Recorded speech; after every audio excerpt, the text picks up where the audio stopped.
We're out here in Seguin, Texas today.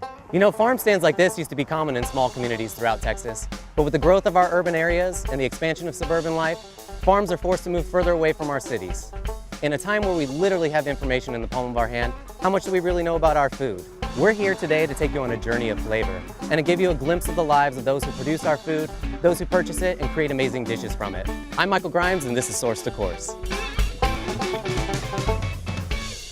Hi, I'm Michael Grimes. Thank you guys so much for having me out here. Braune, yes, Pleasure to meet you. Hi, I'm Michael. Hi, Julie Braune. Could you show me a little bit what we have going on here today?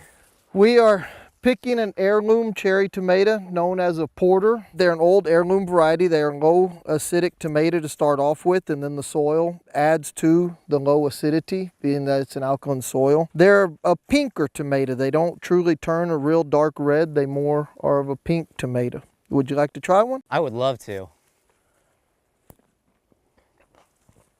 Well, the first thing you can see is they're juicy. And because of the low acidity, it allows us to taste the floral notes that you normally miss with a tomato. The sugar is right on point. This seems like it's something that can only be offered uniquely from this farm. Yes, sir. Very few farms in this area grow in this heavy of a clay soil. The clay grabs hold of the nutrients and holds them. We're also very high in potassium, which gives our fruits and our vegetables more flavor. Yeah, that's something that I noticed right off the bat is the color of the soil. This soil is known as blackland. It's probably about an 80% clay soil. Most people do not grow produce in it, but here at Braune Farms we do. This is what we owned, this is what we farmed, and so this is what we grow our produce in. Yeah, and how much of this land is available in South Texas? The Blackland Prairie gets narrower and narrower all the way down to San Antonio. It more or less follows the I-35 corridor, which y'all know is growing and becoming more and more populated, so we are losing more and more of this blackland throughout the state of Texas. And it seems like farms are being forced further and further away from our cities. Farms are being forced further and further away. And they are developing this beautiful farmland, and people are having to go to other areas of Texas to farm where the soil is not as productive or as good as this beautiful blackland. Which in turn, I guess, affects like how far out in advance they have to pick the crops.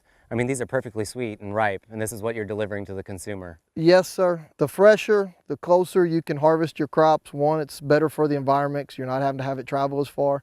Also, you're getting a better product because from right now, when I pick this tomato, it is starting to lose nutrients. Once you harvest any vegetable or fruit from the plant, it starts losing nutrients. And so if you're having to ship that product a week, 2 weeks away, by the time the consumer gets it, there's very little nutrient content left in the product. Just becomes filler food. Yes, sir. All flavor with no nutrients and even lack of flavor. A lot of fiber. And a lot of fiber. Well, these are great. Can we see what else you have to offer? Yes, sir. We'd be glad to show y'all. They're so good.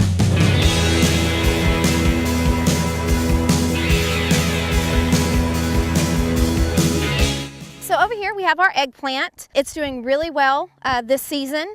As you can tell, even despite the heat, it's still blooming. And we have baby eggplant on the bushes as well as larger eggplant that are ready to harvest. Now, I know that there's multiple varieties of eggplant. What are you growing here specifically at Braune Farm? Specifically, this is a globe type of variety of eggplant. It's pretty versatile, it works really well, and it grows really well for us. And about how long does it take to reach maturity? About 75 to 80 days from the time we plant the seed to harvest. You know, for the average consumer, can you tell them a little bit what to look for when they're purchasing an eggplant? Sure. First of all, when you look at an eggplant, you want to make sure, a lot of people have the misconception that you want a really shiny skin. The duller or a little bit duller that the eggplant end means that it's a little riper, and you want it to be firm to the touch. You don't want it to be soft. Soft means that it's getting old or it's getting a little riper than it needs to be. Now, if you look right here, we have one, it's discolored a little bit, which means it could be getting into the little bit of the overripe stage. But this one right here, on the other hand, is probably ripe. It's a little smaller due to the heat. Sometimes the eggplant can get smaller. Still good, still very good quality, and this would be a great one to cut. These are our cucumbers. We grow 2 different varieties of cucumbers here on our farm. We do a slicing type cucumber and we do the pickling type cucumbers. These are our slicers. If you notice right here, there's a really nice cucumber right there. Wow, that is beautiful. And some of these things that you see show that this is a natural method of growing. This is really what happens. These aren't a synthetic seed that's been made in a lab. You are a natural purveyor and you produce great products. What are you looking for when you're harvesting these cucumbers? Cucumbers, I want to look for a good green color. Size, obviously, I don't want to pick them very, very small. A lot of times the cucumbers will have little spines on them when they're young, and so you know that they're young and you don't want to pick them at that point. You want to let them grow a little bit more. You don't want to let them get too big, because at that point they can get bitter and the seeds could get really big, and the consumer doesn't like a large seed in the cucumber as well. So you're looking for more of a medium-sized cucumber, lengthwise, you know, about like this or maybe a little bit longer, and in a good, nice green color. How would you say that water and sun affects the outcome of the flavor and overall appearance of the cucumber? Well, water in general, anytime that you water a lot, or if we get a lot of rain, it's going to dilute the natural sugars in anything that we're growing. So we like to be able to regulate the amount of water that our produce gets, just so we can maintain the great flavor and natural sugars that are in our fruit or in our vegetables. Sun, we definitely want to keep healthy foliage, because that's what's going to keep the cucumbers from sunburning. They will sunburn, they'll get a white color on them, and it's still good to eat, but cosmetically they don't look good. And obviously, if something doesn't look pretty to the consumer, they're not going to buy it. I really want to thank you so much for letting us come out here today, and really we only saw a glimpse of what a day out here on Braune Farms is like. What we've seen today is, I mean, you literally have elements from the environment, you have elements from insects, you have elements from landscape being taken away from you. All these things have to add a lot of stress into your life. My husband and I have this saying that we don't go to Vegas, we just farm. It's truly a gamble. Every time you put a seed in the ground, put a plant in the ground, it is truly a gamble as to what Mother Nature is going to throw at you.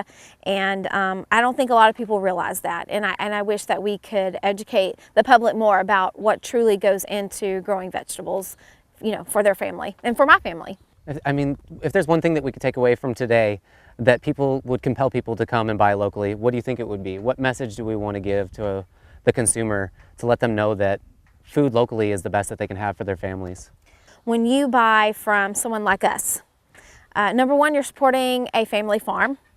Number two, you are able to develop whether you buy from me or you buy from another farmer, you can develop that rapport with that farmer where you know where your food is coming from. You can ask them, well, what variety of tomatoes are you growing? Or has this been sprayed with anything? Or are you organic? You can develop that rapport with that farmer where you really feel like you know where your food is coming from. Quality and freshness, those two things enough. You're getting better quality produce for your family and fresher. Just as we talked about earlier today, from the time you pick something, it starts to lose its nutritional value. So the fresher you can get it and the fresher that you can consume it, the better it is for your, for your body. Take that a step beyond, and we welcome anybody to our farm. Come see what we're growing, And nobody can ever say, oh, well, you had that at your farm stand, or you had that at the farmer's market and you don't have it at your farm.